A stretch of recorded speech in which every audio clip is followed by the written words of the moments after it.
आज की हमारी कहानी है अपनी तुलना कभी भी किसी से नहीं करनी चाहिए। अमन नाम का एक इंसान था जो अपनी ज़िंदगी में बहुत खुश था। वो एक अच्छी जॉब कर रहा था, उसका अपना घर था, अच्छी गाड़ी थी और उसका एक प्यार करने वाला परिवार था। वो बहुत खुश रहता था और अपनी हर छोटी बड़ी खुशी के लिए ईश्वर का धन्यवाद करता था। वो अपनी सेहत का बहुत ध्यान रखता था और अपने परिवार का भी पूरा ख्याल रखता था। एक दिन उसके पड़ोस में जिम्मी नाम का एक इंसान रहने आया जिसने एक बड़ा घर बनाया था और एक बड़ी सी कार में बैठकर वहाँ रहने आया था। जब अमन ने वो गाड़ी देखी तो उसमें वो गाड़ी खरीदने की इच्छा जागी, पर उस वक्त उसकी आमदनी उतनी अच्छी नहीं थी कि वो गाड़ी खरीद सके। इसलिए उसने फैसला किया कि वो पूरी मेहनत करेगा और 1 साल के अंदर वो गाड़ी खरीद लेगा। अमन दिन रात मेहनत करने लगा, पर इस बीच वो अपनी सेहत का ध्यान रखना भूल गया और अपने परिवार को भी समय नहीं देता था। बस वो पैसे कमाने में लगा रहा।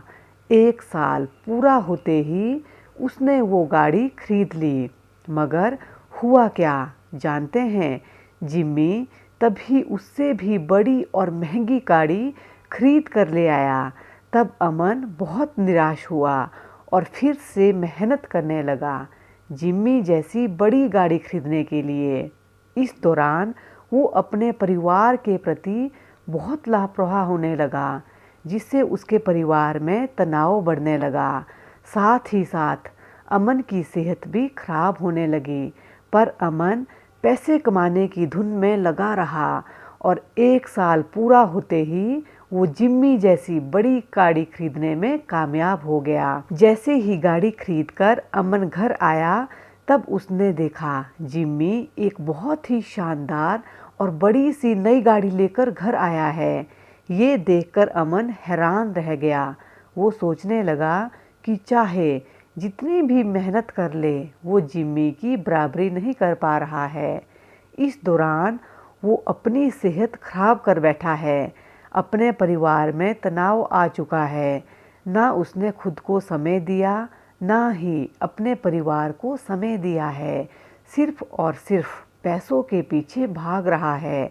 पहले वो कितना सुखी था, पर अब वो सिर्फ दुख और जलन से ग्रस्त है। उसे अपनी गलती का एहसास हुआ और वो जिम्मी से माफ़ी मांगने चला गया। जिम्मी के पास जाकर अमन बोला, जिम्मी तुम बहुत भाग्यशाली हो। तुम्हारे पास बहुत दौलत है और इससे तुम अपनी हर मनचाही चीज़ खरीद सकते हो। मैं खुद की अनजाने में तुमसे तुलना कर बैठा और जलन करने लगा, जिसकी वजह से मेरे जीवन में अशांति और दुख ने घेरा डाल दिया है।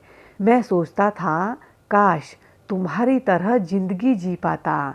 ये सुनकर जिम्मी बोला, हाँ मैं बहुत भाग्यशाली हूँ। मेरे पास बहुत दौलत है। मैं कोई भी चीज़ आसानी से खरीद सकता हूँ। मुझे एक जानलेवा बीमारी हो गई है जिसकी वजह से मैं सिर्फ 1 साल तक ही जी सकता हूँ। ये सुनकर अमन को बहुत अफसोस हुआ और वो घर लौट आया। अनजाने में उसने अपने आप को जिम्मी जैसी ज़िंदगी जीने की इच्छा कर ली थी, पर वो कितना गलत था। वो तो किस्मत वाला था कि उसे एक लंबी उम्र और अच्छी सेहत मिली है। अमन ने अपनी सारी भूल सुधार ली और हर छोटी बड़ी खुशी के लिए ईश्वर का धन्यवाद करने लगा और खुशी खुशी रहने लगा। इस कहानी से हमें बहुत बड़ी सीख मिलती है कि अपने आप की कभी भी किसी से तुलना नहीं करनी चाहिए। हर किसी की अपनी परेशानी होती है। कोई नहीं जानता किसका सफ़र कहाँ अंत होगा। तुलना करना ही है तो खुद को खुद से करो। खुद को कल से बेहतर बनाने में करो। किसी और से तुलना करनी है तो उससे प्रेरणा लो और उनकी अच्छी आदतों को अपनाओ। हर इंसान में कुछ ना कुछ विशेषताएं होती है। ईश्वर ने सबको काबिल और यूनिक बनाया है। अपने उस गुण को पहचानो और उसे निखारो। दूसरे से खुद की तुलना करके हम अपना और अपने ईश्वर का अपमान करते हैं और अपने आसपास नेगेटिविटी फैलाते हैं, जो सिर्फ जलन, गुस्सा और घृणा को पैदा करता है। इससे ना आपका भला होगा ना दूसरों का। इसलिए अपनाना है तो अच्छी आदतों को अपनाए और पूरा ध्यान खुद को बेहतर बनाने में लगाए, जिससे आप सफल हो पाएंगे। आशा करती हूँ आपको ये छोटी सी कहानी अच्छी लगी होगी। अगर ये कहानी अच्छी लगी है तो कमेंट बॉक्स में अपना कमेंट जरूर दीजिएगा और वीडियो को लाइक, शेयर और सब्सक्राइब करना बिल्कुल भी ना भूलें। अपना ध्यान रखिए, खुश रहिए, मस्त रहिए, हंसते रहिए और हंसाते रहिए।